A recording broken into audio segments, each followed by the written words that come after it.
All right, welcome everyone to the first official Red and Blue Fight Pick show. I am Blue Bart, and that is Red Ray. We will be going through each fight, giving our favorite picks at the end, maybe having a little bit of a battle. But each week we will go through each UFC card, pick the fights we like, give a confidence level, and have some fun. So the first fight here in UFC Mexico is a lightweight fight between Markel Marderos at minus 170 with the comeback on Austin Hubbard at plus 140.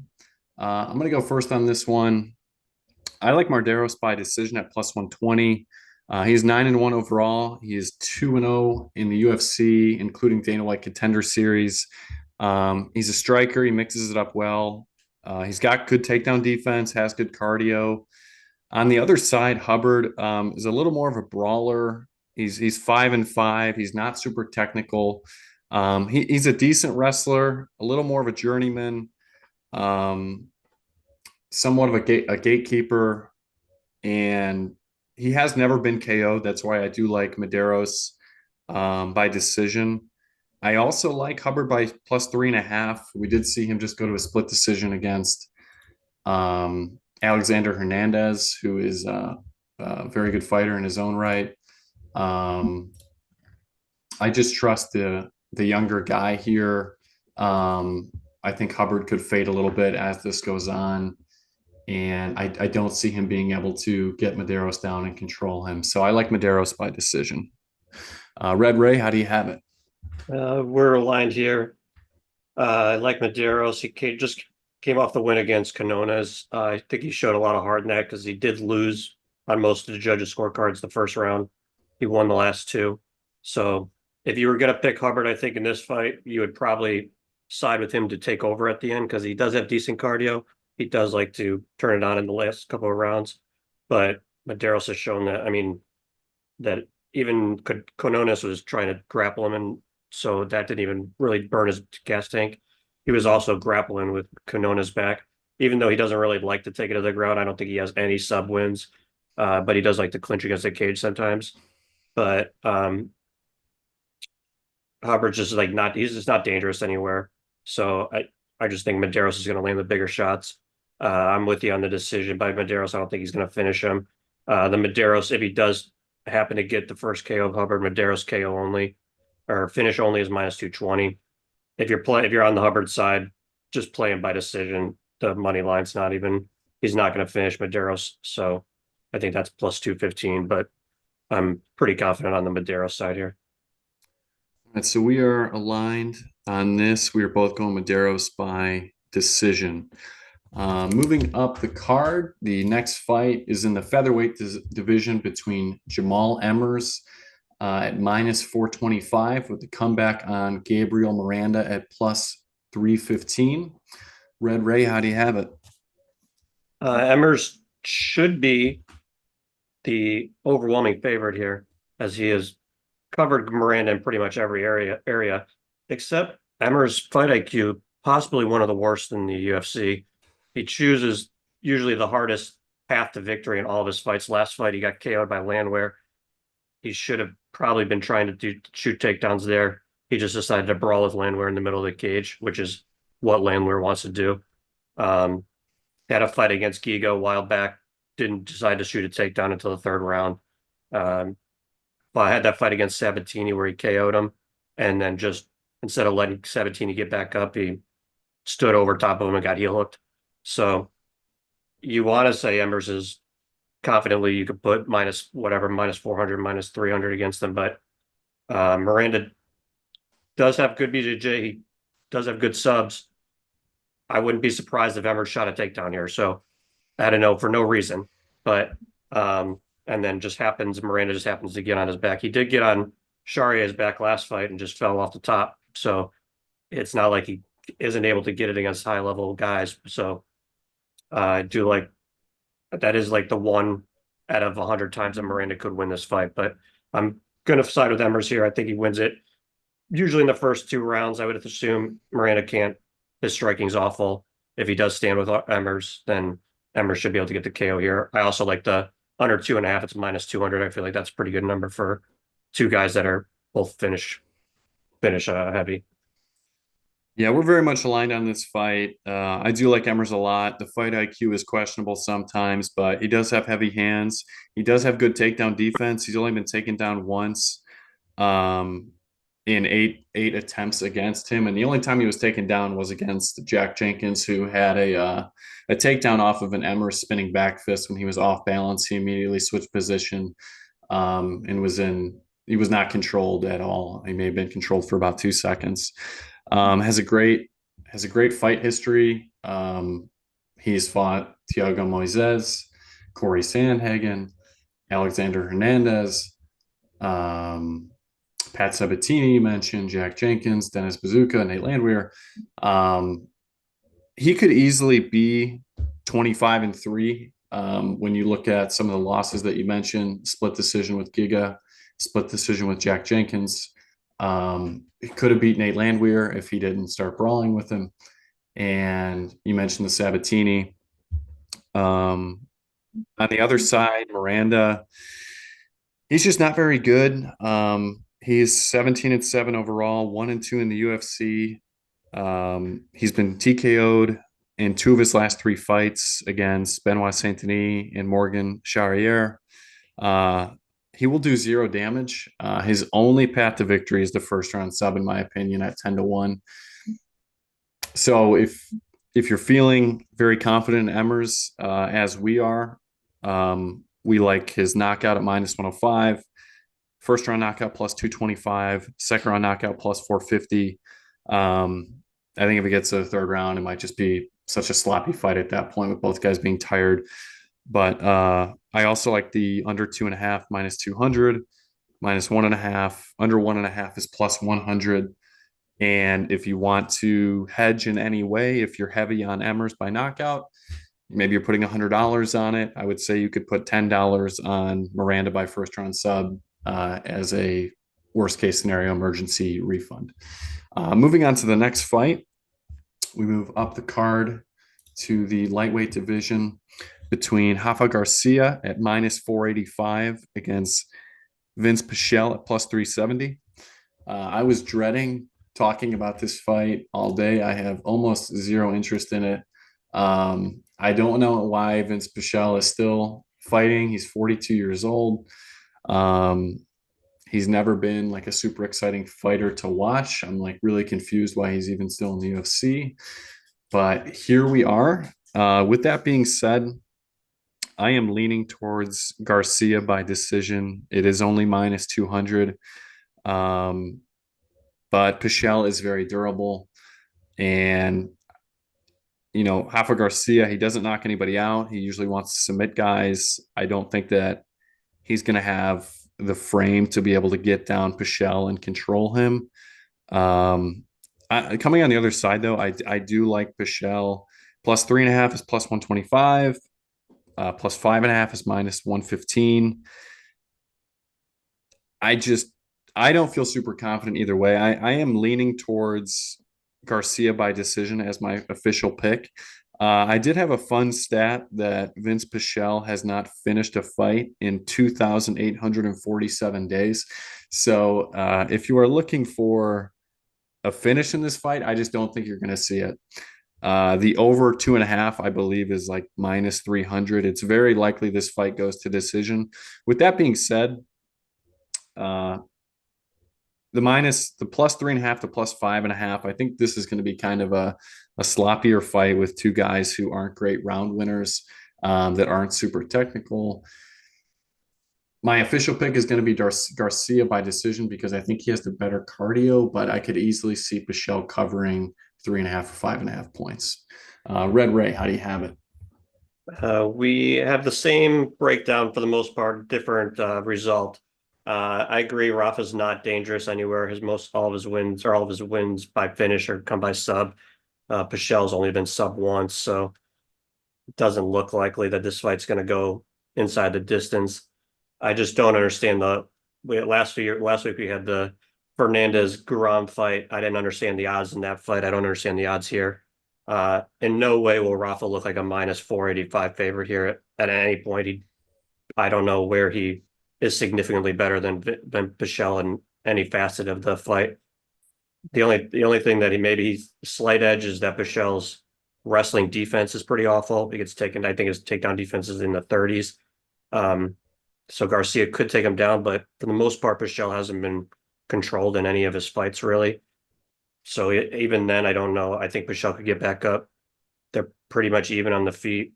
Neither of them have any power. Neither of them are very technical.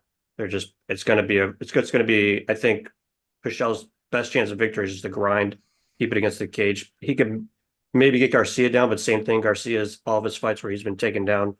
I think the other guy's gotten top end like 2 minutes of control time, so he gets right back up also. So I think it's just going to be on the feet. They're going to be tit for tat the whole time. So I can see a split decision here. I'm going to lean toward Pichel by decision. It's plus 550. But my main play here is Pichel plus 3.5 to plus 125.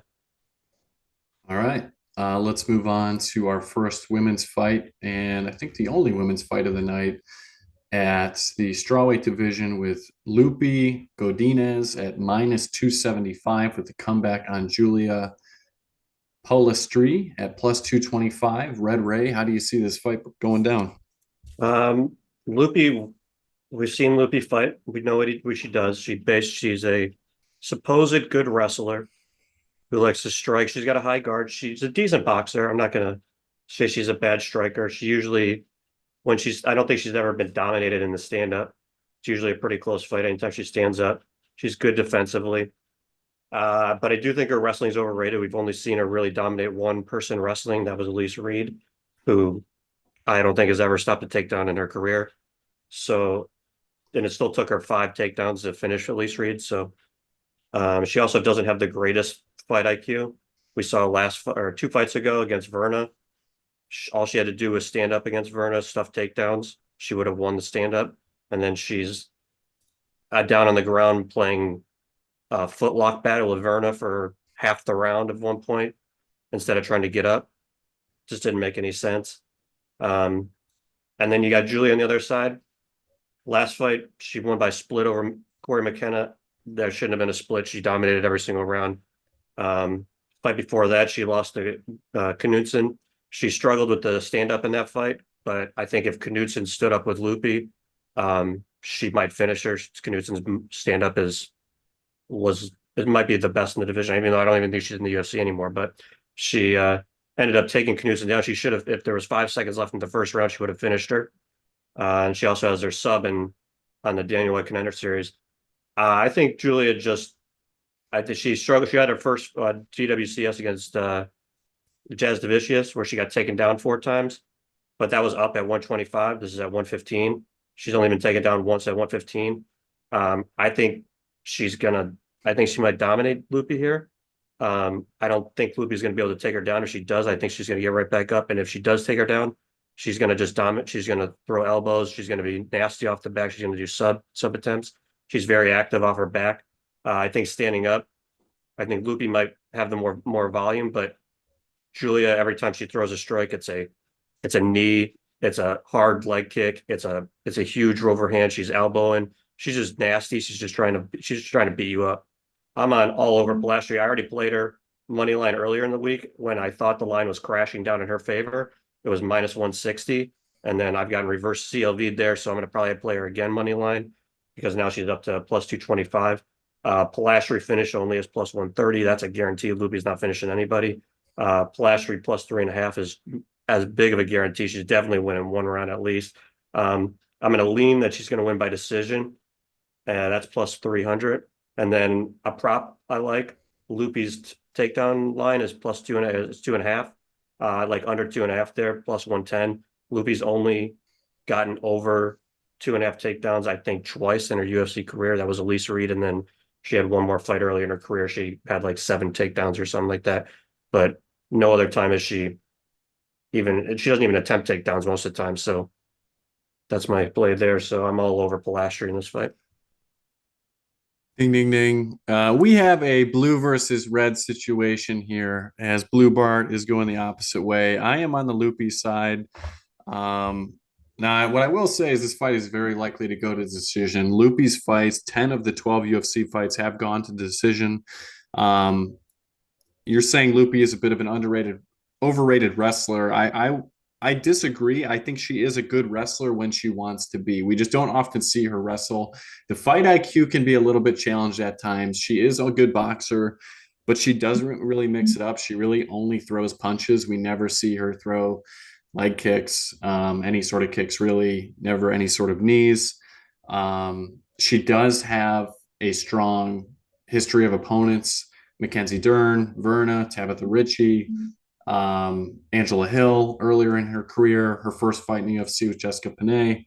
Um, with that being said, I did read a quote from Loopy, and it was a little humorous, as she said.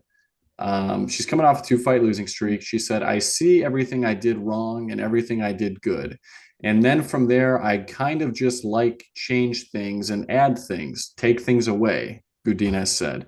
"This training camp, I changed a lot of stuff and I feel like I improved a lot. And losing, I take it as a big learning experience." She went on to say, "I feel like a win this Saturday will give me a ranked opponent, but honestly, I'm not thinking about that. I'm only thinking about this Saturday." Um, I feel like she is hinting at she is adding the wrestling back into her game. We haven't seen her try to use the wrestling, and that is the path to beat Julia. Like you mentioned, like you mentioned, Jastovicius was able to hold her down. I think that if Loopy chooses to wrestle, she can find success. I don't think she wants to lose 3 fights in a row either. This is in Mexico. We are Team Godinez. The official pick is Godinez by decision at -200. And that's what I'm going with. I'll just say this. When you talk about Loopy's wrestling against Emily Ducati, who's not a wrestler, she was 1 of 3 against Ducati for takedowns. Against Calvillo, she was 1 of 2, I believe, or 1 of 3. 1 of 2, or she was over 2. I'm sorry, she didn't even get one. And then against Angela Hill, she was 1 of 4. So, I mean, those are 3 girls that are not great wrestlers that she couldn't take down. So, I mean, I don't think Pilastri hasn't. I mean, you said she got taken down by Jastovicius. Jastovicius got 2 takedowns in the first round, and I think she only got one the other 2, and she got back up in both the second and third round. Like I said, that's at 125. Jastovicius, he can easily make 135. I think she has fought at 135 and won. So she's the much bigger girl. So, like I said, she saw everything she did wrong and everything she did good. And then from there, kind of just like change things and add things. Uh, Changed a lot of stuff. I don't know what more you need to hear. She's changing things and stuff. It seems pretty clear. She is locked in for this fight. This is not a lock for me by any means, but I do like Godinez by decision, and I am very excited to watch this fight. Moving on up the card, we have in the featherweight division Christian C. Rod Rodriguez at -170 with the comeback on Melguizla Costa at +140. I like C. Rod a lot in this fight. He's very well rounded. He showed improved cardio in the last fight. He showed improved takedown defense against a pure wrestler. I will say he struggled against bigger frames with the submission loss to Julian Erosa, an earlier contender series fight in his career against Jonathan Pierce. But I think this is a weird fight for Costa. The fact that he's turning around after 1 month. His last fight was on February 22nd when he won a fixed fight against Andre Fili.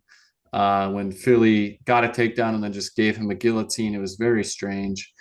And that is the only fear, is that C-Rod, he was submitted by guillotine 2 fights ago. Costa's last win was by guillotine.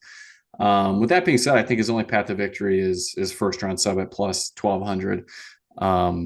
I am very high on the money line of C-Rod. I also like knockout only at -125. I feel safe going with the -170. I could see him getting a submission. I could see him getting a TKO. I could see this fight going to decision. So I'm just going to go with the money line at -170 as a strong play. Red Ray, how do you have it? Yeah, we're aligned here. I'm also, I think, I mean, Christian Rodriguez is a good fighter.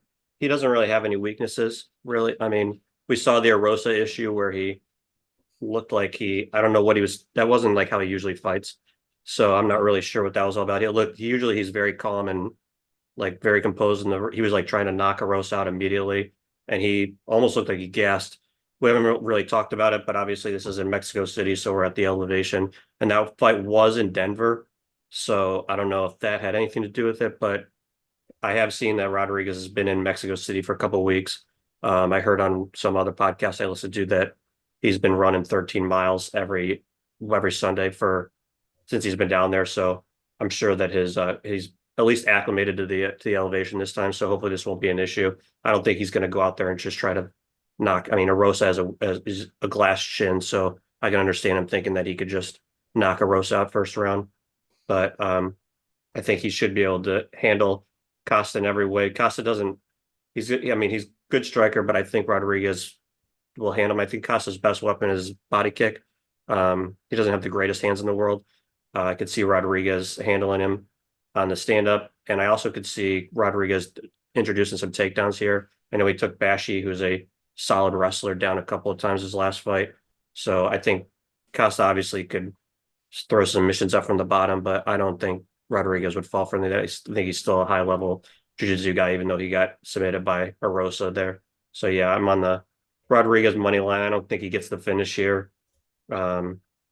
He's not super dangerous, not like the big. I think he's only had one finish in the UFC.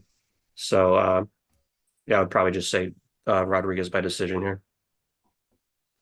Very good. We are aligned on C-Rod by money. We're aligned on C-Rod money line for sure. Moving on to the next fight in the card, it is Jose Daniel Medina at plus 340 with a comeback on Atiba Gutierrez at minus 450. Red Ray, how do you have it? I really wanted to be on Medina when I was taping this earlier in the week. I saw Gutierrez on the DWCS. He's a good striker. I mean, he's obviously built like Francis Ngannou. He's fast, he's powerful, but you could tell when he was getting clinched up that he had no idea what to do in the clinch. He was looking over at his corner, like asking for instructions. He was just kind of standing there. Even on the ground, he got taken down by the guy he fought on the Contender Series. I know I looked and he has dropped down to 170. So I thought he looked small in the fight, and I know he has since. So and he was taken down, I think, at the end or in the middle of the first round and just on the ground for 3 minutes. Didn't know what he was doing on the bottom either. Second round, I know that he knocked the guy down and got on top.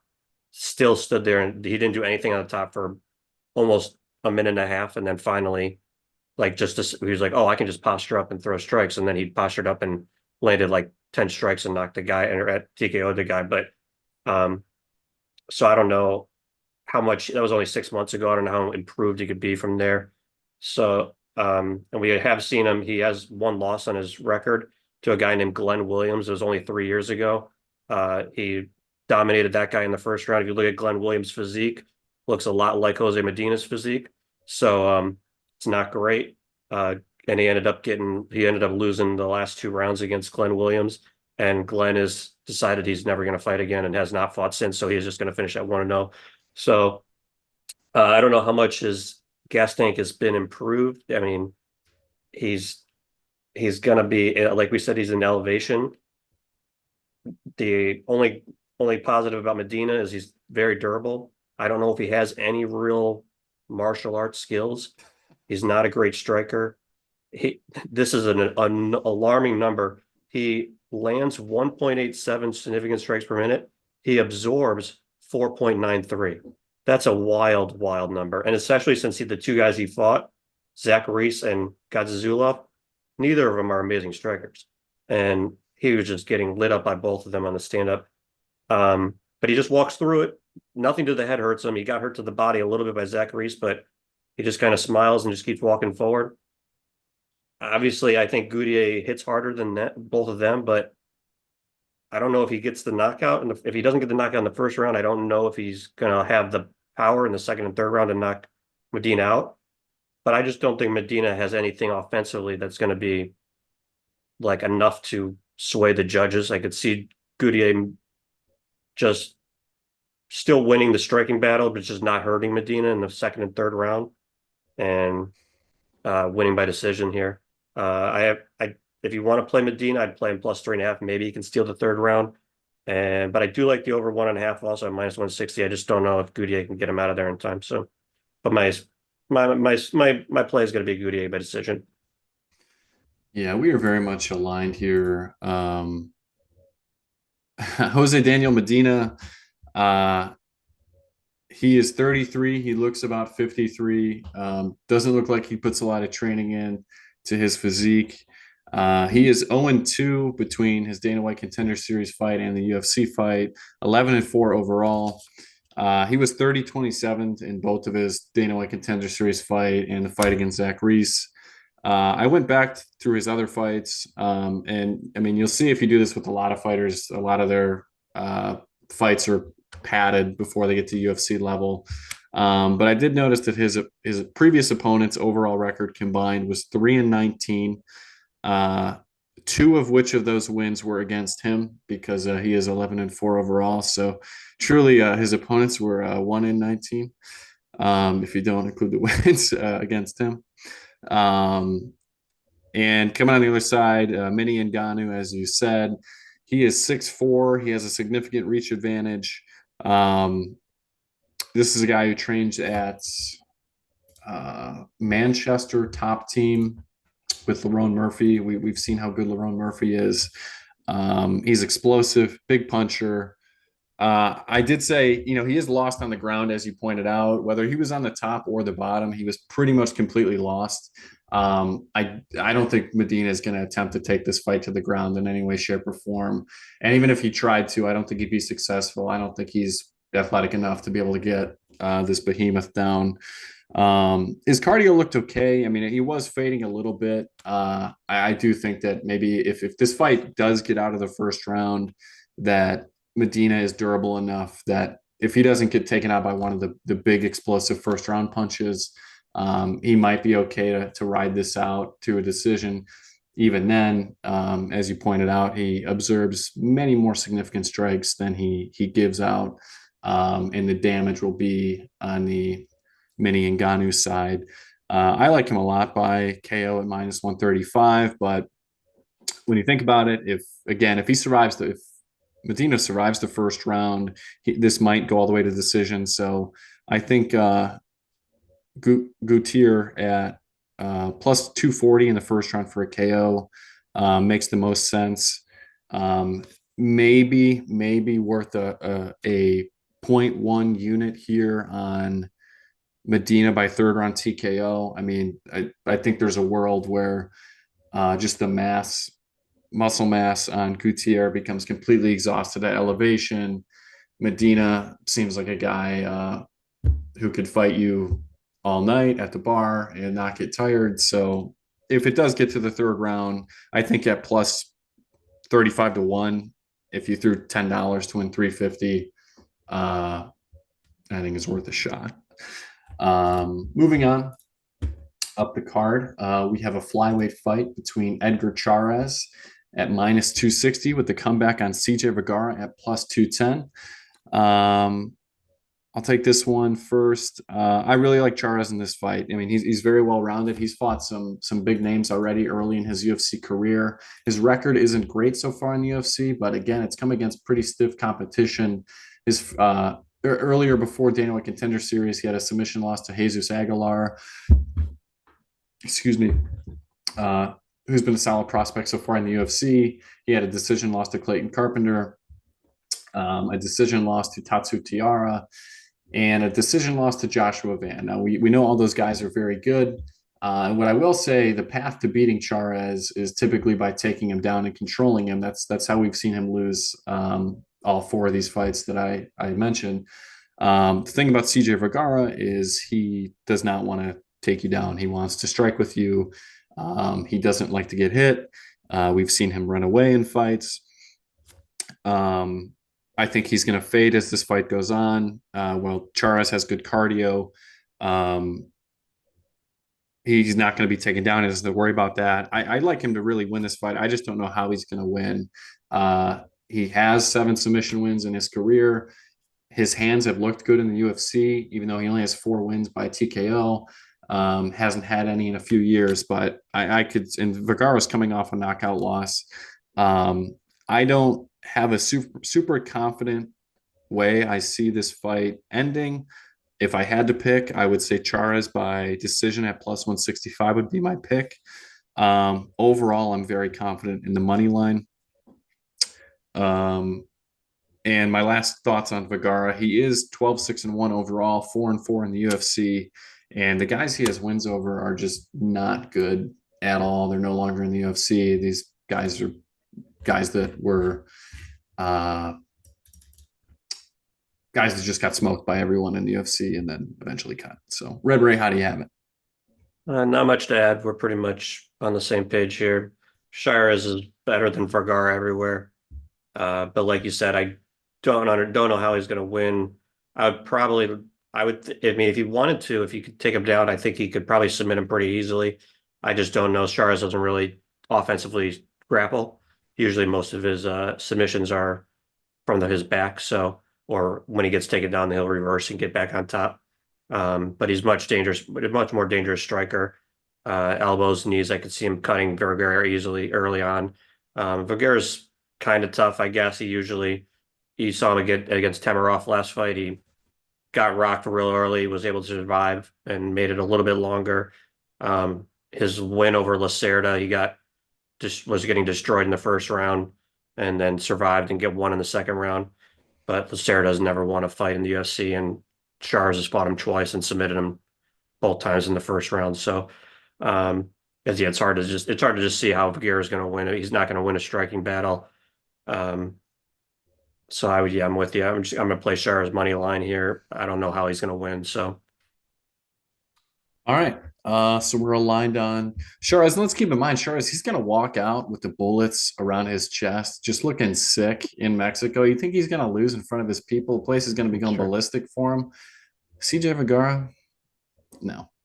Come on. Moving on up the card, we're going to stay in the flyweight division as we have Ronaldo Rodriguez at minus 150 with the comeback on Kevin Borjas at plus 125. Red Ray, how do you have it? I was a fan of Rodriguez. I bet him to win both of his UFC fights so far, and cashed on both of those. He looked okay against Bondar, but he got taken down twice. And finally the third time it looked like Bondar gassed and he was able to take us back and submit him. Against who did he fight last time? He took on Ode Osborne. He got rocked in the first round standing up. He was able to get it to the ground in the next 2 fights. But most people thought Ode still won the fight, but he was able to sneak it out on they were in Mexico. He might have gotten some judges help there. His stand-up's not great. He's good grappler, but he's not a great offensive grappler. It's hard. He doesn't always get it there. And facing Borjas, I was high on Borjas after Dana White Contender Series. He fought Victor Diaz. He stuffed all of Diaz's takedowns. Diaz is a high-level grappler, not a great striker, and every time it was standing, he just lit him up, and his cardio looked really good. And then we saw him go against Josh Van, and he won the first round against Josh Van, which most people do because Josh is a slow starter. And then Josh turned it on in round 2, and it looked like Borjas had no idea what he was doing at that point. He got drowned and it got TKO'd immediately. And then he fought Costa last time, and he just got eaten up by the leg kicks. But in this fight, if Borjas's takedown defense is as good as it was against Victor Diaz, I don't see Rodriguez getting the fight to the ground. Borjas has only been sub once, and it was, I think, 6-7 years ago. I think Borjas is the much better striker. I could see Borjas I don't think he's going to finish Rodriguez because Rodriguez is a tough guy, but I'm gonna probably just play Borjas money line, but probably Borjas by decision here. Okay, those of you listening, if you want to lose money, you can bet on Kevin Borjas here because ding, ding, ding, this is another blue versus red. I like Ronaldo Rodriguez in this fight. He did get clipped against Ode Osborne in the Sphere. and that was a little bit stressful, but he showed he has great heart. He is well-rounded, 7 wins by KO, 5 by submission. He's only 25 years old. He has a huge following. He's a super popular fighter in Mexico. The UFC want him to win this fight. Um, he's never been finished. I don't think that, and Borjas, so far in the UFC, I believe he has not finished anybody, right? He's only won by Yeah, by decision. You said in his Dana White Contender Series fight that Victor Diaz was not able to get him down at all. Um, No, I just said he didn't get controlled on the ground is what I meant, not that he didn't get taken down. um, Borjas definitely had better cardio in that fight, but I thought Diaz, if he could have had any sort of cardio, he could have won that fight. He did get 5 takedowns. He had almost 8 minutes of control. Um, Borjas, I haven't been super impressed. I was on him against Costa, and he was very underwhelming. Um, I just and he hasn't and he's had a long layoff. He hasn't fought in almost a year. Um, he's been finished twice, once by submission, one by decision. I do like Rodriguez finish only. I believe was around minus 225. I like his money line a lot. Just at the minus 150, I do think he's going to win this fight. I don't know. I don't have a super confident feel of how he's going to win the fight. I just think that he's got the heart. He's a dog. He's not going to give up. I can see Borjas giving up if he has to struggle a little bit in this fight. I mean, his cardio was better against Diaz, but I think his cardio only looked significantly better because Diaz was so gassed in the fight. Um, so yeah, I'm gonna go with Ronaldo Rodriguez here. By my official play is going to be by decision, but I like his money line at minus 150. So moving up the card, we're going to go to the bantamweight division. We have David Martinez at minus 400 with a comeback on Samian Oliveira at plus 300. I like Martinez a lot in this fight. Oliveira is he's 33 years old. He is 1-2 in the UFC with the one win coming by split decision on Dana White's Contender Series against a 14-7 fighter. Martinez is undefeated, or he's not undefeated. He's 11-1, but he's on a big fight win streak. His only loss was a split decision loss. He's the much younger fighter. He's 26. He looked good on Dana White Contender Series. He won 30-27 on all the scorecards. He defended all the takedowns that were attempted on him. I will say Oliveira, when he was finished in his most recent fight against Davey Marcos, Daniel Marcos, excuse me, was to a body shot. Martinez only threw 10 body shots in his whole fight on Dana White Contender Series. And that was the only time that Oliveira had been TKO'd. So I think the durability of Oliveira will be enough to make this fight go to decision, but I don't think he has the striking to match Martinez. I like Martinez by decision at plus 140. I also like him minus 3.5. Red Ray, how do you have it? Yeah, I watched David Martinez on the Dana White's Contender Series. He throws does I don't think he knows what a combination is. He only throws one strike at a time. He throws as hard as he can every single time. But his he acts like he gets into this face on he gets this like face where he acts like he's the couldn't be more mad at the world. And I think it's an intimidation thing that he's trying to do, but um, he's not like I mean, according to his regional scene, you would think he's the most dangerous guy in the world, but he's got a lot of first round finishes. But what I saw on Dana White's Contender Series against Xavier Franklin, who's a decent fighter, but I didn't see anything overwhelming. He threw a lot of leg kicks, but he doesn't put anything in front of it. If a guy who knows how to strike just steps into a right hand on him, he's going to be wide open. He does, and all of his it just overhands and things of that nature. But he does move a lot, which is also weird because he gets the mean face and then kind of runs around the cage. But so I was really looking to fade him here with Simon Oliveira, but Simon hasn't fought in 2 years, and I checked out his IG and saw that he's hitting the pads and looked like might be his first day in Muay Thai training. So that was really worrisome. I know he's a grappler at heart, but in his last fight, I think he threw 10, 11 spinning back fists. So I'm assuming that's not going to be his path this way, but I just don't see him getting David Martinez down to get a submission down. I mean, Xavier Franklin tried to take him down a couple of times. Looks like he's got good takedown defense. Martinez has no intention of taking it offensively to the ground, so I think it's going to be just a stand-up fight. So I'm with you on the Martinez by decision here. Um, like you Uh, said, Oliveira's never been. What was it? I also wanted to point out that prior to his Dana White Contender Series fight, he had two fights on his two title defenses on the regional scene. Both of those wins came by fourth round TKO. So it could have been a situation where those guys were just so exhausted and they saw the mean face and just were like, Right. okay, I'm not going to win this fight. Let Mhm. me just give up. Yeah, he Um, did. He didn't look like he had a cardio issue, so that was a good. Even you, most guys who throw like how he throws, where they just put 125% at every single throw, they usually have a cardio issue. But he didn't look like he. I mean, he's not at very high volume, but he still was able to continue the same volume all 3 rounds. So yeah, I just don't. I mean, I don't even see a way that's Oliveira can win around here. The -3.5 it looks like a safe play to me. So that was -175. That was my play here. all right, let's move on up the card. I think we're going to get into the main card now. We have uh, Rahul Hosas Jr. at -575 with the comeback on Vince Morales at +385. Red Ray, how do you have it?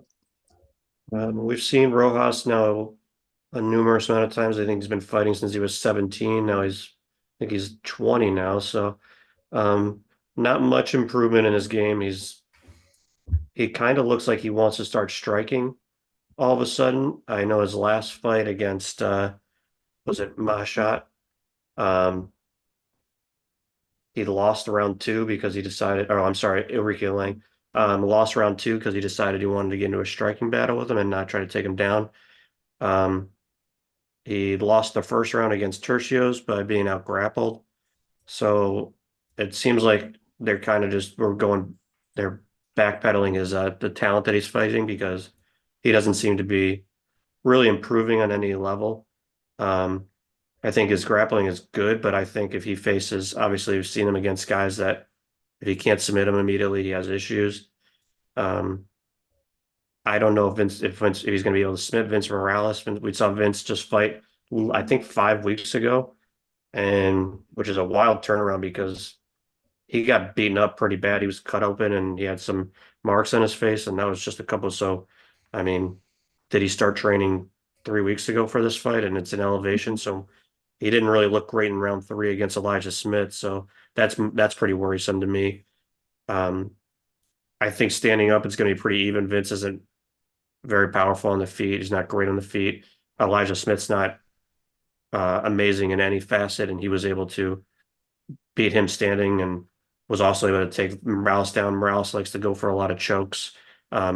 We've seen from against the Tercios fight that Rojas cannot be choked out because he just tucks his chin and you can't get underneath the chin. So it's impossible to choke him out. So you got to do some kind of arm lock, and Morales seems to only try for Darces and Peruvian neckties. And so I don't know if he's going to be able to get either of those on Rojas. But like I said, I think Morales has only been sub once before. I don't think Rojas is gonna KO him. I think Rojas you probably wins if he decides to grapple. I think he can just control him on the ground. He should be able to roll to a decision here. Kiwis. Yeah, we're very much aligned on this fight. This is a showcase fight for Raul Rosas Jr.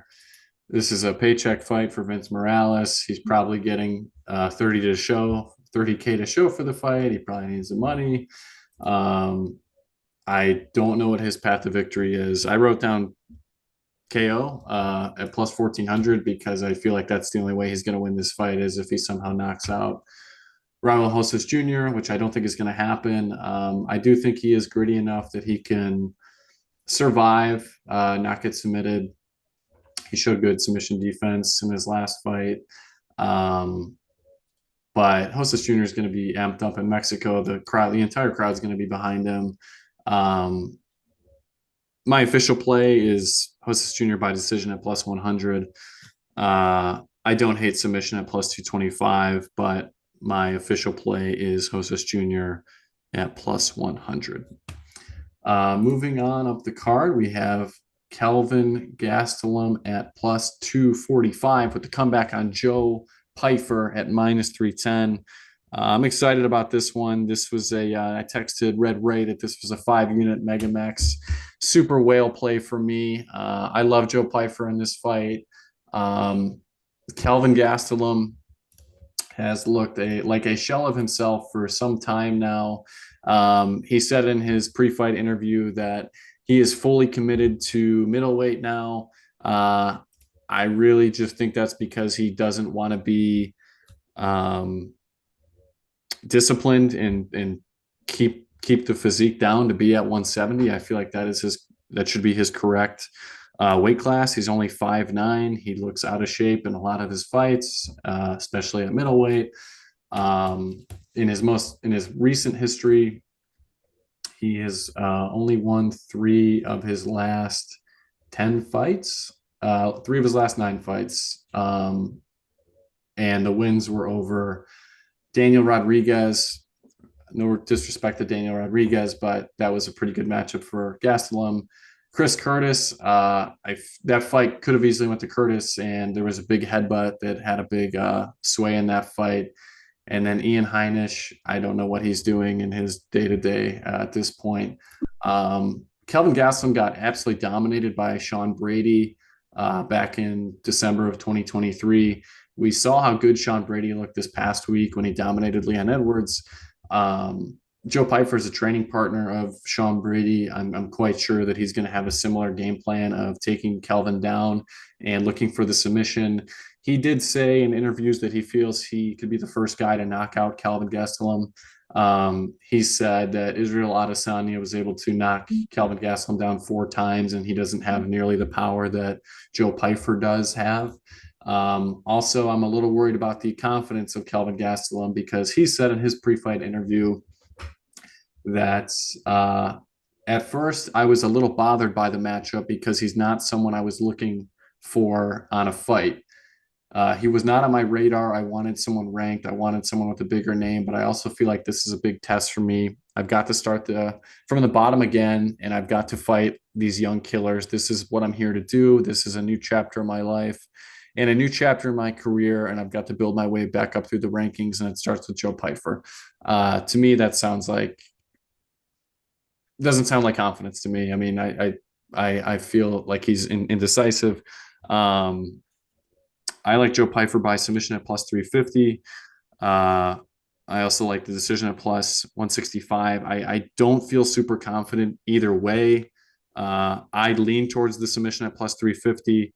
But overall, I love Joe Pyfer at minus 300. We saw this line come down a little bit, which is really my only concern. He was around minus 500 when this first fight came out. From what I've seen, I haven't seen any sort of injury. I haven't seen any sort of staph infection, anything like that. I don't think there's anything to worry about in that regard. I love Joe Pyfer in this fight. Red Ray, how do you have it? Absolutely. We're on the same page here.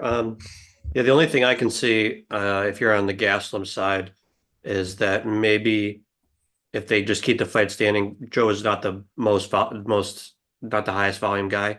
If Gastelum can out volume, maybe touch him more than Pyfer does, but I think Pyfer is going to land the bigger shots.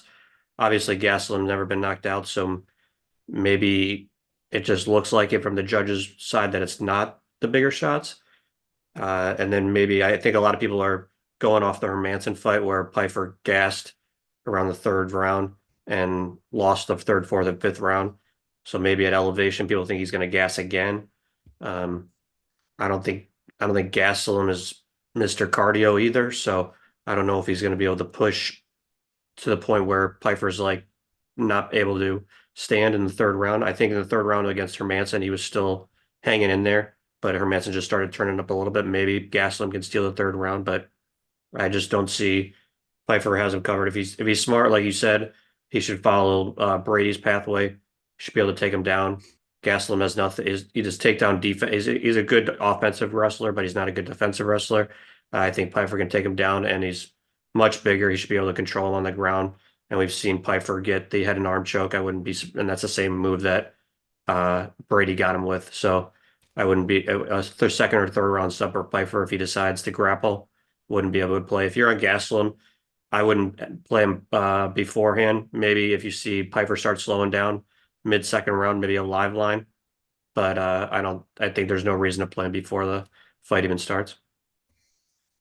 All right, very good. We are aligned on Joe Pfeiffer. Moving to the co-main event, and this is probably going to be the fight of the night. We have Manuel Torres at plus 100 with the comeback on Drew Dober at minus 120.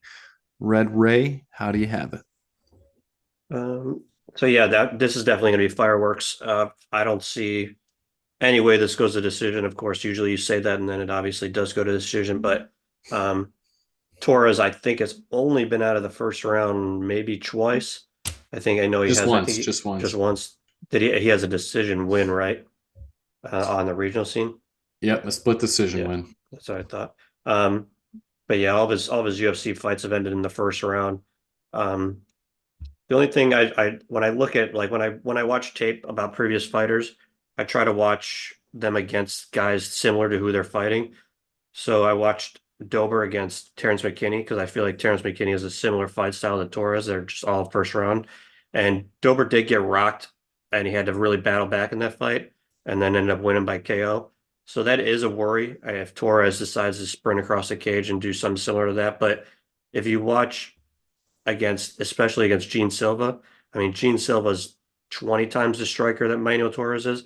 Torres is a lot of his strikes are hooks. He's a little wild with his strikes. I mean, Gene Silva's a on target, like locked in striker. And Dober was actually, besides the cut that ended up stopping the fight, he really didn't. He was going tit for tat with Silva in the stand up. It wasn't like a landslide Silva victory. Um, so I really think I mean, you watch against Bahamondes, who is a pretty technical striker. Torres got hit with the same strike two straight times, dropped them both a step back right hand.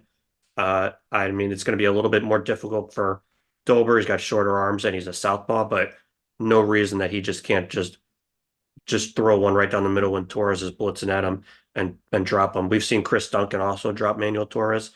Um, and I mean, okay, stand up, but he's much slower than Dober.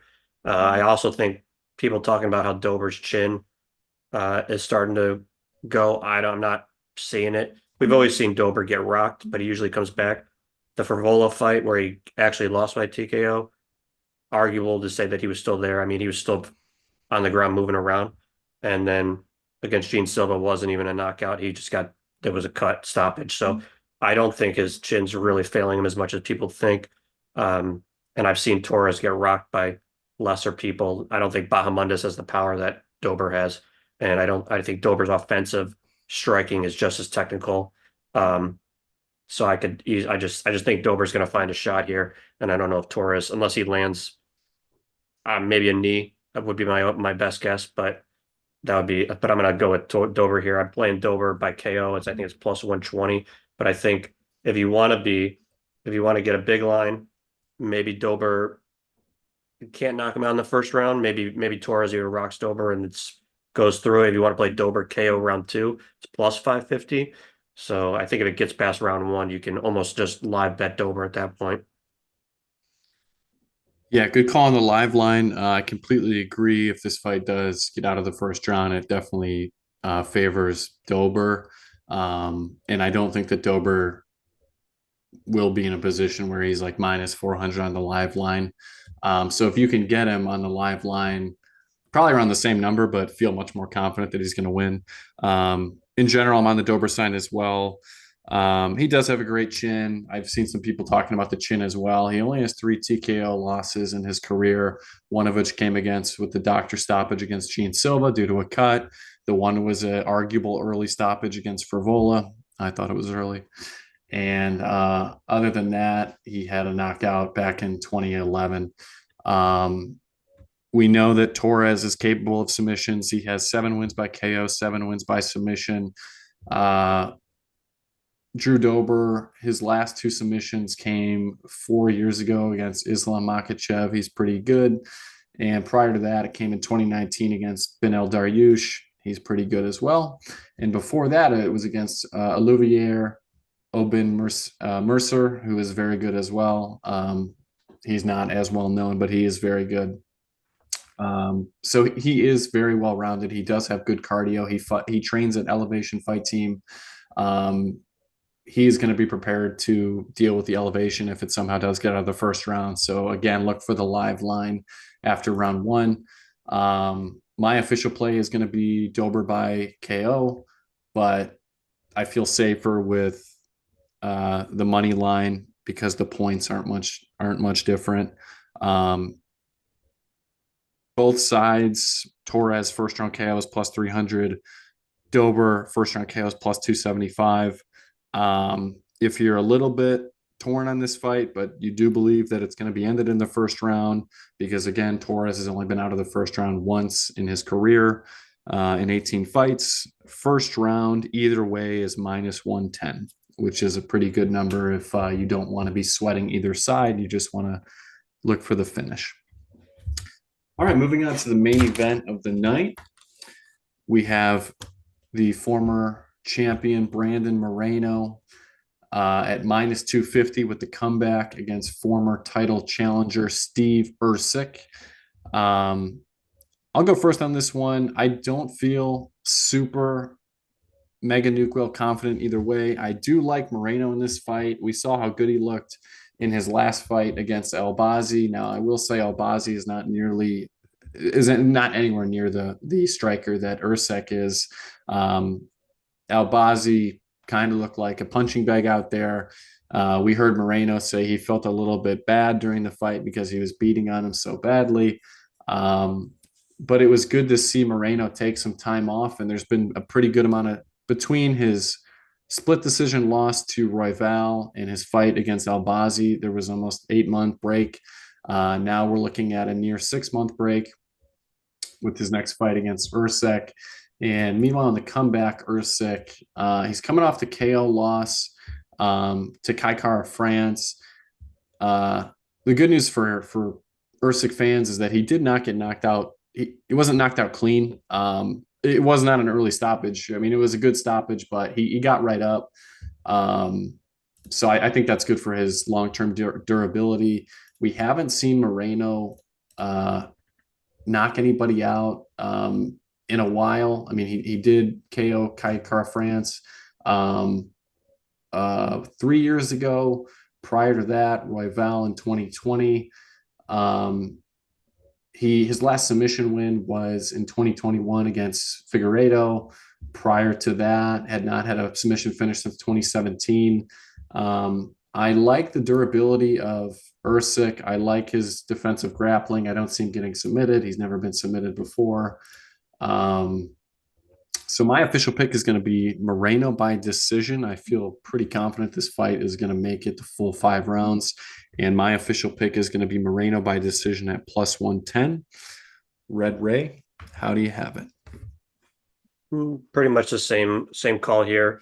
I think the line is kind of crazy. Plus 205 for Ercik. I mean, he was just almost won. I mean, 2 fights ago, he almost won the title from Pantoja. Some people thought he won the fight. I don't think he did, but I know was a split on the community. But and Moreno 2 fights ago, basically semi-retired after the Royval loss. So I know he did look good against Albazi, but obviously Albazi, if you can stay standing against Albazi's not a striker.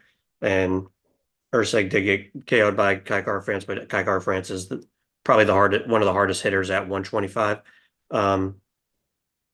So I mean, obviously you said Moreno, even the KOs that you listed, I think the Royval had a shoulder injury and basically just kind of collapsed to the ground. The Kai Kara-France KO was a liver shot, so it wasn't even a head strike. And then he has the KO over Figueiredo, but that was a doctor stoppage. So He's not knocking anybody out, and he's not submitting anybody either. So I don't see him finishing Urseg, but I don't see any path for Ursig to win by a finish. I don't think he's going to KO Moreno either, and he's also I don't think Moreno's been subbed in like He's almost never 10 been years. finished. Never been Never been finished. finished. Okay. Moreno's never been finished. He's never. Yeah, Moreno's never been finished. Oh, that was on. Oh, I'm sorry. That was on the Ultimate Fighter. He got subbed by Oh, okay. Pantoja on the Ultimate Fighter, Good but that call. was 10. That was 10 years ago. Yeah. Um, so yeah, but so I'm just thinking each round is probably going to be mostly a stand-up affair, and neither guy is overly powerful. I think that you're probably just going to see Moreno out volume him, so and maybe just steal rounds. So I'm probably going to be with you on the Moreno decision. I do think Usyk maybe could steal rounds. I like his +5.5, but yeah, I don't think he's going to steal 3 out of the 5 rounds. So I'm going to go Moreno by decision here. Yeah, I think this is going to be a competitive fight. I agree that the line seems a little bit wide. Um, but with this being in Mexico, the entire crowd cheering for Brandon Moreno, the any big shots landed by Moreno are going to get a big reaction from the crowd, which is going to cause the judges to get a reaction from it. I want to be on the Moreno side if this is a close fight heading to the scorecards, which is how we see it going down. So we're both aligned on Moreno by decision at +110. So getting into the official blue and red fight picks, we discussed before getting on the show what we'd like. We are having a 2.5 unit tier, a 1 unit tier, and a half-unit tier. And just to keep it simple, we're going to frame those at 2.5 units just being $250, 1 unit plays being $100, half-unit plays being $50, so that we can keep a track on how we're doing. So for our first 2.5 unit play, we like Jamal Emmers by knockout at +105. Our second play, we like Christian Rodriguez money line with Martinez money line. Those together come to -105. And lastly, we are on Edgar Chairez money line with Beat Joe Pyfer money line at -118. Moving into our 1 unit tier, the first fight of the night, Mardeos by decision at +120. Going back to Martinez, we like him -3.5 at -175. And lastly, Moreno by decision at +110. Our half-unit plays are Dober money line at -120. Joses Jr. By decision at +100. And lastly, we have a half-unit play on first-round KO for Mini Ngannou, Atiba Gutierrez. We thank you for joining us on the first official Red and Blue Fight Pick show. I am Blue Bart. He is Red Ray. We look forward to recapping with you next week and taking a quick look ahead.